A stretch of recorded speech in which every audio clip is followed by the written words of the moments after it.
Torna la terza edizione Tipici da spiaggia, manifestazione ideata dal Sindacato Italiano Balneari aderente al FIP e Confecommercio in collaborazione con CIE Agricoltori Italiani con l'obiettivo di far conoscere i luoghi e apprezzarne le specialità locali. Associare il territorio della vacanza ai prodotti tipici significa anche valorizzare e promuovere le eccellenze agroalimentari e i litorali. Mare e cibo da sempre costituiscono il sinonimo perfetto di vacanza. L'abbinamento agricoltura-turismo quest'estate ha anche un'importante valenza.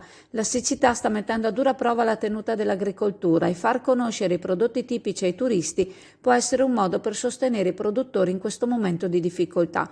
Primo appuntamento quindi alle ore 11 di sabato 30 luglio, domani, al camping Tropical zona Diga Sottomarina. Saranno presenti il presidente di Union Mare Alessandro Berton e presidente di Gebis Chioggia Gianni Boscolo Moretto, il presidente di CIA Veneto Gianmichele Passarini, il presidente di CIA Venezia Federica Senno, il direttore di CIA Venezia Angelo Cancellier, il responsabile di zona di CIA Venezia, il presidente di ANP Venezia, gli assessori alle attività produttive del comune di Chioggia Daniele Tiozzo e all'agricoltura Elena Zennaro.